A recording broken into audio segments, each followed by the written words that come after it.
this leaves me with so many questions about who Shmuel is, why Shmuel is, how Shmuel is. What they're really referencing is the entire section. Now, my original thought is that Shmuel would never come to a belief in Christ, and maybe that's still true.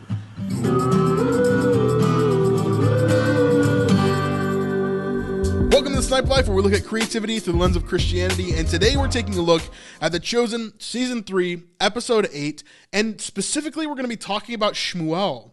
This is a character who we've known from Episode 1 of Season 1, a very prominent character within all of The Chosen, and an antagonist to Jesus from the very beginning. This was a major episode for him. And so let's talk through what's happening with Shmuel, what is happening with his character development, and where is he going? And there's so many unanswered questions, and this is really hard because Shmuel, as far as we know, is not a biblical character. And while some people were theorizing maybe he was like Paul or something, it really seems like that's not the case. And it looks like my guess of him maybe not being a follower of Jesus is maybe wrong. I don't know. It's really hard to read what's going on here. So I'd love to kind of dig into this a little bit more. Now, we know that Shmuel during episode 7 was really focused on getting more information about Jesus and trying to figure out what is going on with this guy and where is he and how can I detain him sort of thing. He's trying to get him shut down. He has this big edict that he put in place, or not that he put in place, but that he set in motion so that anybody that was claiming to be the Son of Man or anything else that was happening, crazily in the Jewish world they would have the permission to detain them and to take care of them.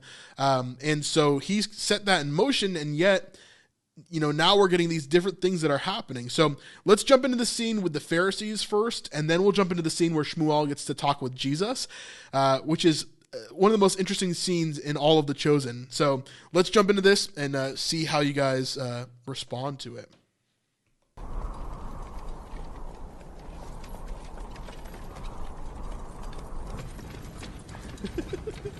So we're not really ever introduced to this character formally. This seems to be the one of the people that work with Rabbi Shammai, from what we hear from the context from other scenes. And so he's fallen asleep on Yanni's shoulder. As we know from the scene with Nahshon, they left very early in the morning to get on this journey to go toward the Decapolis, to go basically to confront Jesus because they knew that he was there because of Nahshon. So they headed out on this journey, and now he's very tired along the way. Azem, wake up. They're slobbering on me. So I think his name is Azem, so Rabbi Azem. Oh, how much further do we have to go? You know the distance to the Decapolis, and you know the hour we left. An ungodly one. There's no such thing as an ungodly hour. This is one of the first scenes that we really get to hear Yanni at all, and really the only scene that we really get to see of him pretty much in this season. So last season he was a little bit more of he had some pretty long scenes with Shmuel. This scene we did not focus on the Pharisees basically at all. And again, that comes down to having a lot of characters that we need to focus on as The Chosen in general. There's just a lot of characters that we have to keep our eyes on. So it's hard to give each of them a very big star moment in every season. So like Thaddeus didn't really get a big moment at all this season, while in other seasons he's had at least a little bit of these prominent moments. But anyway, this scene is actually interesting. We saw some behind the scenes of this moment when they're on the cart. This actually is a truck that's driving them down the road so that they can continue to do this shot over and over again without wearing out a horse or anything else. Now, there are some horses in the wide shots when you see the whole caravan, but in the shots that it's just the inside, it's actually being pulled by a truck on a trailer, which is pretty cool. Tell that to my wife. We were supposed to take the children to see their grandparents in Gaza today. We serve God first, then our We families. serve God by serving our families. And you don't have one, so don't preach at me. The only preaching I've heard lately is you, repeating Shammai's refrain that fidelity to God's law to the letter is the only thing that matters. And yet here you are, complaining about actually having to act upon that conviction. So that's interesting. So this guy is a underling of Shammai. So Shammai is one of the biggest schools in Judaism, right? We have Shammai and Hillel. Those are the two big schools. Shammai is known as being this very strict teacher. And so as we look at, this rabbi, he is a student of Shammai. He's supposed to be very strict with the law, but it seems like he's kind of complacent on certain things, including here not wanting to uphold the law because he wants to be with his family instead, when Shammai would probably teach very strictly against that. And so it's interesting to see the differences that they have or the leniencies that they might have behind the scenes. When I filed... So in this shot, you can see that there's the two horses, but in the other shots, it's actually driven by a truck. The reports to Shammai about the healings on Shabbat and Jesus commanding his followers to eat heads of grain on Shabbat, your very own Shammai said to me that we would wait to take action until we knew it was God's time. Wisdom I wish you would have heeded. You forget your rank and stature, Shmuel. To the contrary, cognizant of my rank and stature, I asked him how we would know it was God's time. His answer? When evidence was abundant. Nashon said the crowds passing him on the road could only be described as multitudes of Gentiles. That's the other thing about all this. Gentiles? Why are we meddling in the Decapolis? It's the holy city that matters. So, a sin is only a sin if it happens in or near Jerusalem. Well, I kind of get what this rabbi is getting at. Like, we can't hold everybody in the world accountable for these different things, especially people that don't even follow our laws to begin with. You know, I get that. But Yanni's trying to hold up to this because he's trying to back up Shmuel and kind of be a part of this. He's like, oh, so a sin is only a sin if it's in the holy city, like in Jerusalem? He's trying to, like, push him a little bit on that. No. It's a matter of allocating resources. There's more syncretism and Hellenist influences desecrating our people's practice in the Decapolis than we could ever hope to address in any meaningful way. The hassle of hunting down a single Jew who may be leading some people astray is myopic and unappealing. I'm sorry that false teaching is such a burden to you. I'm sorry it's such a burden to you. This is such an interesting way that they're kind of interacting with each other. How this Pharisee is really seeing this as an inconvenience more than anything else. And he's like, why do we need to do this? Like, it doesn't make any sense. But he kind of changes his tune later as we get into this. It's enough of all this.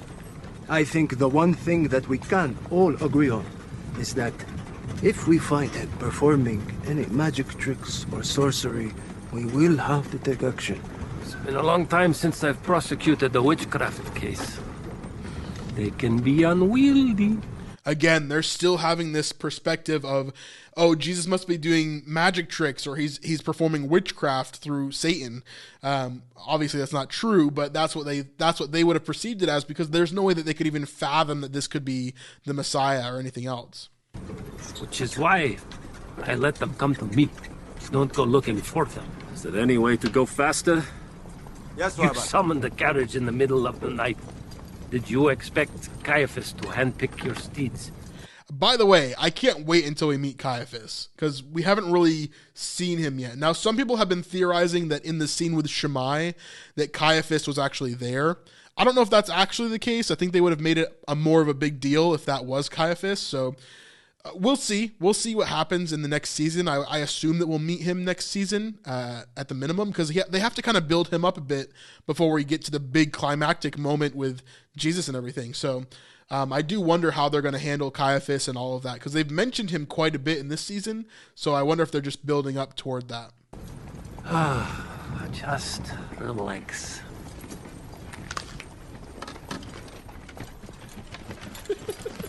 And then, of course, Atticus following not far behind. We see a little bit of Atticus here, but not too much in this episode. He's just kind of still collecting information, and they're not sure exactly why. So after the feeding of the 5,000, we get another scene with the Shmuel.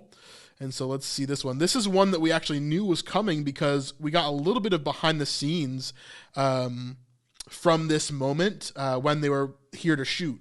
Now, Sean, who plays Shmuel, and Yanni, who I can't remember his name right now, they were not here for very long at all. They were only shooting actually for like a week or a couple days, something like that. And they got all their scenes done pretty quickly. So they were not part of the production for a very long time this season. But still cool nonetheless. If you're watching this video right when it released, we're actually in Israel right now. Me and Vanessa are hosting a trip with a bunch of people, 34 people to be exact, and we're going all over Israel and looking at everything that Jesus did and where he was and where he lived. And man, it's crazy. But we want you guys to come on our next trip. We're going to have a trip in January of 2024, and we'd love to have you be a part of that. If you want to do that, you can sign up with the links down in the description down below. And it's really easy. All you need to do is have $500 for the deposit and then pay off the rest of it 90 days before the trip is done.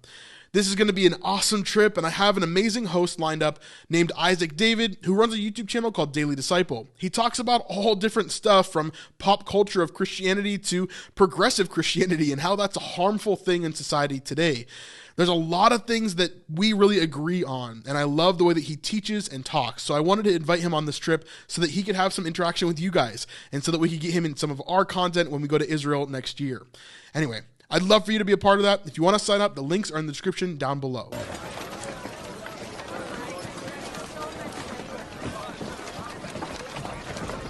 He wasn't exaggerating. This is more than I ever thought. That's a Nabatean robe. That headdress is Arabian? We're in a sea of Gentiles. Driver, stop!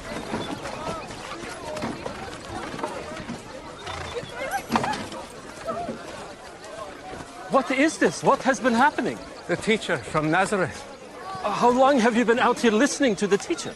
2 days. But we are several miles from any... It's interesting because in some places they say 2 days and in some places they say 3 days. So like Jesus in a different portion of this episode says it's been a long 3 days. But this guy says 2 days. So I wonder actually how long it was because it wasn't very clear. It seemed like 1 day in the filming of this because we get a day, a night, and a day. And then it's beginning to become twilight now during this portion. How did you eat? He multiplied loaves and fish to feed us, thousands of us. What do you mean, multiply? There just kept being more and more by his hand. A miracle. We need the evidence of 3 witnesses. So this is a clear thing that they try to do very often as Pharisees. Remember, Pharisees and Sanhedrin, these are like judges. These are people who are their purpose is to uphold the law. And so one of the key things to uphold the law, it's like a lawyer, you need witnesses in order to corroborate this evidence. So this one guy, who's especially a Gentile, says something that they believe to be true or not true, doesn't matter, but they need 3 witnesses total to corroborate this story. And of course, there's thousands of witnesses here that they could just ask. And so they begin to go around and try to get these other witnesses. That won't be difficult. Did he and his followers also partake? Of course. He breaks bread with Gentiles. So this whole time, this guy's like totally nonchalant until he finds out that he breaks bread with Gentiles, which is something they've known since season 1, because he broke bread with a bunch of, like prostitutes and tax collectors back in episode. Oh gosh, what episode was that? 7 or 8? 7 or 8 of season 1, and so like. Obviously, we've seen him do that for a long time, so that shouldn't be a surprise to any of them. I tell them God performed a miracle, and they say, but he ate with the wrong people. So it's so true, right? Like the Pharisees had this strict sense of the law that they were trying to uphold. We already knew an Ethiopian woman travels with him and his students. But breaking bread, that's worse than I thought. Again, we need witnesses. Shmuel's like, finally, you understand. I've been trying to get to this the whole time. Pharisees from Judea. You're a little late. You missed the show. Name the teacher. Jesus of Nazareth. The name Witness number 2. I will never forget. What did he preach? Did any of it run contrary to Torah? He preached about the kingdom of heaven. Which is what? And then he begins to go through all the parables that Jesus was speaking about. Everything. Mustard seed, a pearl of great price, treasure hidden in a field, but the best part, He said that in the kingdom of heaven, many would come from east and west with Abraham, Isaac, and Jacob. That's all of us, Jew and Gentile together at one table. Really struggling, right? They're like, Jews and Gentiles? No way. We need a third witness. Jesus of Nazareth may be the first Jew to break bread with Gentiles, but he won't be the last. And it will be with your patriarchs, Abraham, Isaac, and Jacob. Blasphemy. You've hurt our people. You've hurt our people. That's how he feels. You're like, he's like spitting on everything that he believes right now. Hurt each other. But he is healing us.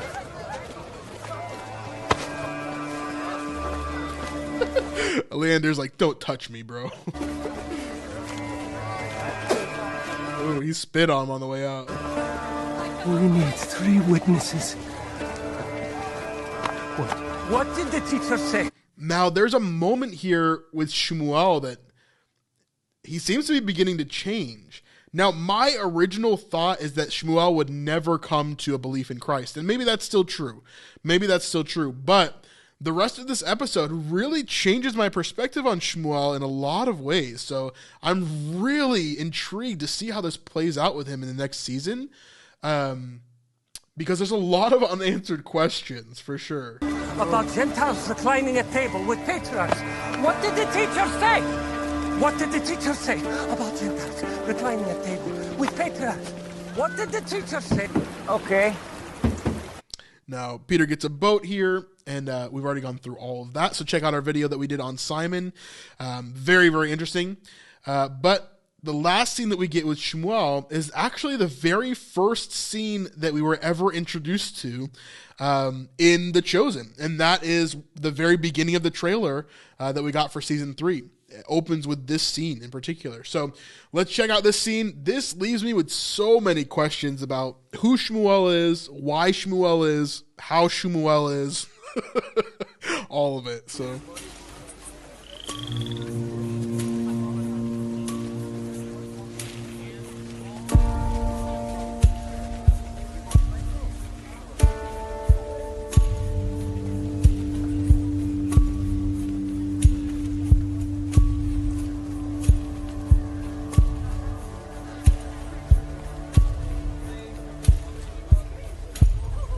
you look familiar. More specifically, and I mean no offense, you look troubled. I am. now this is very different from the first time we saw Shmuel interact with Jesus. The only other time that we've really seen them interact is in season 1, episode 5, with Tamar lowering her friend into the roof, and then Shmuel really escalates the situation, calling the Romans in, saying that he's a disturbance to the public peace. After a short conversation that him and Jesus have about everything that's happening, that's the first time that Jesus really claims to be the Son of Man. And so since then, it's been quite a long time, probably about 6 months or so, maybe a little bit more. So now they're seeing each other again, and Shmuel is kind of seeing him for the first time in a lot of ways, where he's starting to understand more and more of what's actually happening with him, and now he's more and more intrigued and also confused. So this is interesting. I'm going up this hill to pray. Would you care to join me? You don't have to talk about anything if you don't want. I know sometimes people who are troubled just need someone to sit with them in silence. Like Job? Is it that bad? Not quite. Not as bad as Job. That's probably a good thing. More like David. Do share. How long must I take counsel in my soul and have sorrow in my heart all the day? How long shall my enemy be exalted over me? So this is kind of a clear indication of where Shmuel sits. Like at this very moment, he still envisions Jesus as an enemy, but he is willing to have, some conversation with him, maybe pray with him and go through that. Now he actually quotes Psalm 13 here. which is a Psalm of David, which he says, I don't feel exactly like Job, but maybe like David. And then he quotes this portion here. How long, O Lord, will you forget me forever? He starts right here. How long must I take counsel in my soul and have sorrow in my heart all the day? How long shall my enemy be exalted over me? If we read a little bit more of that to get some context, it says, consider and answer me, O Lord my God. Light up my eyes, lest I sleep the sleep of death. Lest my enemies say, I have prevailed over him. Lest my foes rejoice because I am shaken. But I have trusted in your steadfast love. My heart shall rejoice in your salvation. I will sing to the Lord because he has dealt bountifully with me. So anytime that Jewish people start a specific verse, what they're really referencing is the entire section there, right? And so Shmuel may be doing a similar thing here, where he's saying the very beginning of that, but he's actually saying the whole thing. And so if we look at that in context, let me bring that up again. If you look at it in context, really what he's saying is it's a cry out to God, and he's saying, consider and answer me, O God. Like he's looking for answers to his questions. Light up my eyes, enlighten me, show me what's going on, lest I sleep the sleep of death, lest my enemies say I have prevailed over him. Don't let my enemies reign over me. Allow me to see exactly what I need to see, lest my foes rejoice because I am shaken. Again, in this very moment, Shmuel is shaken. So maybe he's talking about that a little bit. But I have trusted in your steadfast love. I have kept your law, is what he's really saying. I've focused on you, and I've kept your law, and I've trusted in you, and I've trusted what you've told me is correct. My heart shall rejoice in your salvation. And again, this is kind of leaning towards like Jesus here, right? Jesus is our salvation. And yet Shmuel doesn't quite know that yet. And he's leaning on this verse in a different way, right? I will sing to the Lord because he has dealt bountifully with me. And so Shmuel is saying like, yes, I trust you, Lord. I love you, but I want answers. And how long do I have to sit in this before you give me those answers? And so he's not fully there yet, right? He's not coming to Jesus and he's not like, okay, save me. I love you. I'm on your side.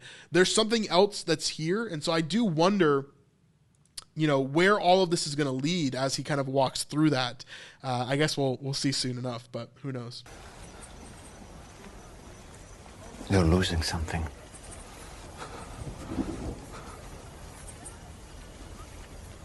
I know what that's like. What are you losing? Time. Come.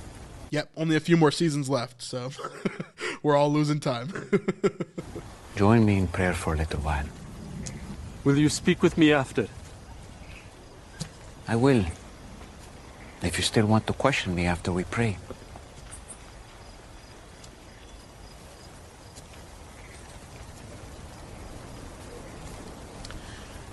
I do wonder what they're doing here, right? We don't know fully what this Shmuel story is going to be and what the importance of it is. I am interested to see how it all plays out because Shmuel is a great character, and obviously Jesus is pursuing him, and he's pursuing Jesus, but he was pursuing Jesus in the wrong way. In a way that, yes, he was looking for truth, but he was really looking to take down Jesus. So I do wonder how that's all going to play out. Yeah.